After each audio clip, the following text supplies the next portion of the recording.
नमस्कार दोस्तों, आज फिर लेकर आए हैं एक हिंदी कहानी समझ।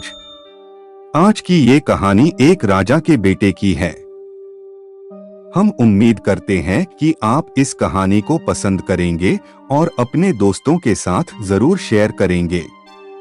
साथ में हमारे YouTube चैनल हिंदी कथाएं को सब्सक्राइब भी करेंगे। आइए सुनते हैं समझ कहानी। एक शक्तिशाली राजा का एक ही बेटा था। उसका नाम था राजकुमार चंदन। चंदन बहुत ही सीधा सादा था। महाराज चाहते थे कि वह चतुर और तीव्र बुद्धि हो जाए। उन्होंने दूर दूर से विद्वानों को बुलाया।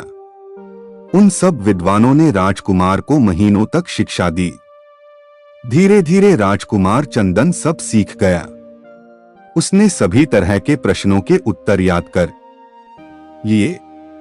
तब महाराज ने एक बुद्धिमान व्यक्ति आदर्श को बुलाया जो चंदन की परीक्षा ले सके। आदर्श ने चंदन से बहुत से प्रश्न पूछे। चंदन ने सभी प्रश्नों का उत्तर ठीक दिया। महाराज बहुत प्रसन्न हुए। आदर्श ने राजा से कहा, महाराज, राजकुमार चंदन को भूतकाल की सभी बातों का अच्छा ज्ञान हो गया है। अभी तक जो कुछ हो चुका है वह राजकुमार जान गए हैं। लेकिन एक बुद्धिमान व्यक्ति को भविष्य का ज्ञान होना भी जरूरी है। राजा ने एक विद्वान ज्योतिषी को राजमहल में बुलाया। उन्होंने राजकुमार चंदन को भविष्य जानने की कला सिखाई। उन्होंने चंदन को सिखाया कि कैसे एकाग्रचित होकर ध्यान लगाया जाता है, कैसे एक अनजान वस्तु के बारे में पता लगाया जाता है। इस तरह कई महीने बीत गए। जब ज्योतिषी ने सभी बातें राजकुमार चंदन को सिखा दी, तब राजा ने आदर्श को फिर बुलाया। आदर्श से कहा गया कि वह चंदन की एक बार फिर परीक्षा ले। आदर्श ने अपनी मुट्ठी में एक वस्तु रखी। उन्होंने सभी दरबारियों को एक एक करके अपनी मुट्ठी खोलकर दिखाई कि उसमें क्या है। महाराज ने भी देखा कि आदर्श ने मुट्ठी में क्या रखा है। अंत में आदर्श राजकुमार चंदन के पास आए और बोले, राजकुमार, अब आप अपनी विद्या का प्रयोग करके बताएं कि मेरी मुट्ठी में क्या है। चंदन ने एकाग्रचित होकर ध्यान लगाया। बहुत सोचने के बाद वह बोला, आपकी मुट्ठी में जो वस्तु है वह कठोर है और गोल भी है। आदर्श ने कहा, बिल्कुल ठीक। सुनकर महाराज प्रसन्न हुए।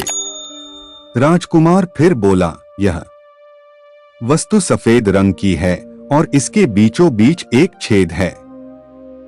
आदर्श खुश होकर बोले, ठीक कहा राजकुमार, अब आप इस वस्तु का नाम बताएं। राजकुमार ने कहा, मैं समझ गया कि यह वस्तु कौन सी है। आपकी मुट्ठी में चक्की का पाट है। जैसे ही दरबारियों ने यह सुना, वे अपनी हंसी रोक नहीं पाए। यह उत्तर सुनकर महाराज को बड़ी निराशा हुई। इतना बड़ा चक्की का पाट किसी की मुट्ठी में भला कैसे आ सकता था।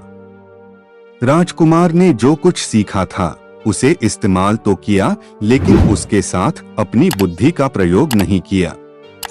तब आदर्श ने अपनी मुट्ठी खोलकर राजकुमार को दिखाई और उनकी मुट्ठी में निकला एक सफेद मोती। आदर्श ने महाराज से कहा, महाराज, केवल शिक्षा पाना या सीखना ही काफी नहीं है। उसे प्रयोग में लाने के लिए बुद्धि का प्रयोग करना भी बहुत जरूरी है। एक बुद्धिमान व्यक्ति के पास शिक्षा और समझ दोनों होनी चाहिए। आपको ये कहानी कैसी लगी, ये आप हमें कमेंट करके बता सकते हैं। आगे भी हम ऐसे ही मजेदार कहानियां आपके लिए लेकर आते रहेंगे। धन्यवाद।